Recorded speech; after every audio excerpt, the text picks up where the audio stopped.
بسم اللہ الرحمن الرحیم۔ السلام علیکم ورحمۃ اللہ وبرکاتہ۔ ناظرین کرام، مجھے امید ہے کہ گزشتہ جو سبق ہے وہ آپ لوگوں کو سمجھ میں آ گیا ہوگا، آپ لوگوں نے غور سے دیکھا بھی ہوگا، لہٰذا اس سبق کے ساتھ پیوستہ آج ایک اور عنوان کے ساتھ ہم آپ کی خدمت میں حاضر ہوئے ہیں، اور ہمارے آج کے سبق کا جو عنوان ہے وہ ہے اقسام مد یا مد کے اقسام۔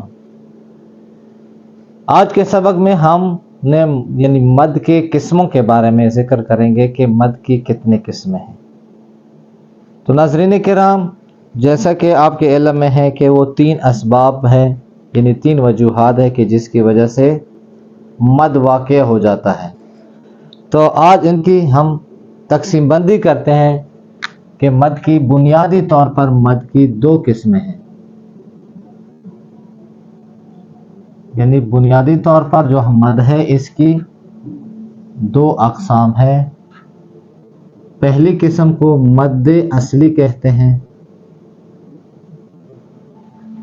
مد اصلی، اس کو مد اصلی اس لیے کہتا ہے چونکہ اس کا اصل سے مطلب ہے بنیاد، جس کا جو فطرت ہو، بنیاد ہو، اس سے پہلے وہ جیسے اپنے فطرت میں یہ بنا ہی مد ہو، تو یہ اصلی ہے۔ لہٰذا یہ مد اصلی ہمارے پاس 3 ہے جو ہم نے پچھلے سبقوں میں پڑھے ہیں، وہ حروف مدہ ہے، الف مد، واو مد، اور نمبر 3 ہے یا مد۔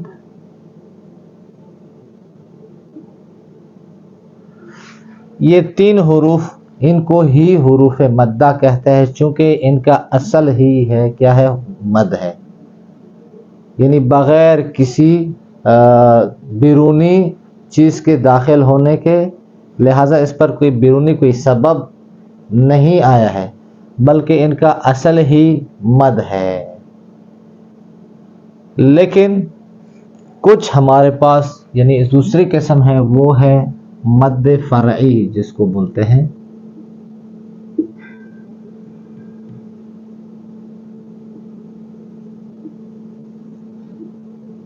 فرعی بھی بولتا ہے یا مد نقلی۔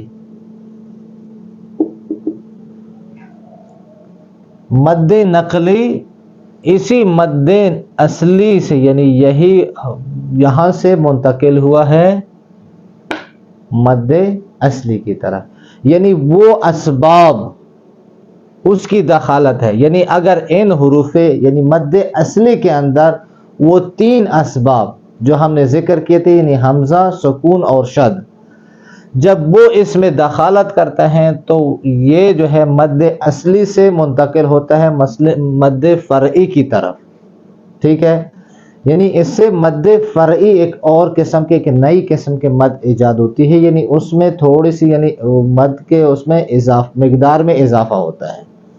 مد کا چونکہ اصل معنی ہے کھینچ لینا، تو ہم اس کے اندر لمبائی پیدا ہو جاتی ہے، لیکن جب وہ سبب اس کے پر وارد ہو جاتا ہے تو پھر اس کی لمبائی میں اس کی آواز کی لمبائی میں مزید اضافہ ہو جاتا ہے، تو اس لیے اس کو مد فرعی کہتے ہیں۔ لہٰذا مد فرعی کی بھی ہمارے پاس پھر مختلف قسمیں ہیں۔ تو آئیے ہم آج اس کو تقسیم کرتے ہیں، تو اس کی ہم تقسیم کرتے ہیں اسباب کے لحاظ سے، بلحاظ اسباب مد فرعی کی جو قسم ہے وہ 3 طرح کی، بنیادی طور پر 3 ہیں۔ نمبر 1 مد متصل، اس کو کہتے ہیں کہ اگر سبب حمزہ ہو، اگر سبب حمزہ آئے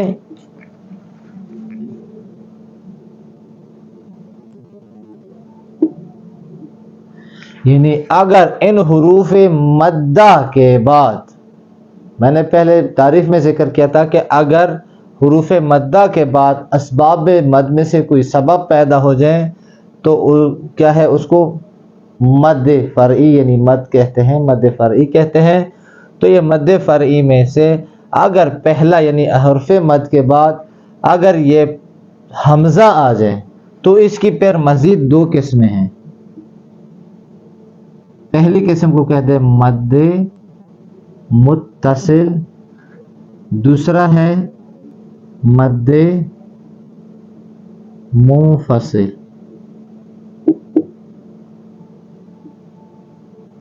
مد متصل دوسرے کا نام ہے مد منفصل۔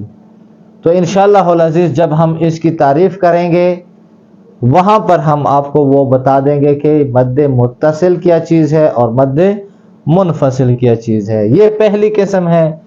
دوسری قسم یہ ہے کہ اگر سبب سکون ہو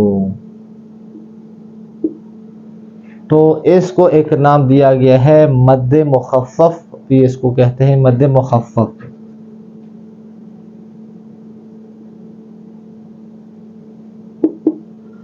پھر اس مخفف کی دو قسمیں ہیں، مد مخفف کی دو قسمیں ہیں۔ نمبر ایک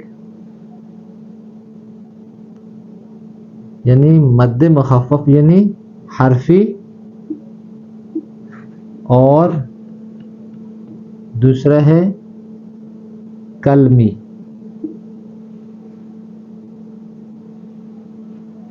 یعنی مد مخفف حرفی اور مد مخفف کلمی۔ پھر اگر سبب شد واقع ہو جائے، شد ہو تو اس کی بھی دو قسمیں ہیں، حرفی اور کلمی۔ تو یہ جو ہے یعنی مد فرعی کی اقسام بن گئی، 1 2 3 4 5 6، یعنی یہ 6 قسمیں بن گئی مد فرعی کی۔ تو لہٰذا انشاءاللہ العزیز اگلے سبق میں ہم ان سب کی وضاحت کریں گے کہ مد متصل کیا ہے، مد منفصل کیا ہے، مد مخفف حرفی کیا ہے، مخفف کلمی کیا ہے، حرفی یعنی شد حرفی کے مد یعنی شد مشدد یعنی مشدد یعنی جب شد ہو تو اس کا نام ہے مشدد، ٹھیک ہے۔ تو یہ مشدد مد مشدد حرفی کیا ہے، مد مشدد کلمی کیا ہے۔ انشاءاللہ العزیز اس کے بارے میں ہم جو وضاحت ہے وہ اگلے سبق میں کریں گے۔ ابھی اسی کے پر ہم اکتفا کرتے ہوئے آپ سے اجازت چاہتے ہیں۔ اللہ حافظ۔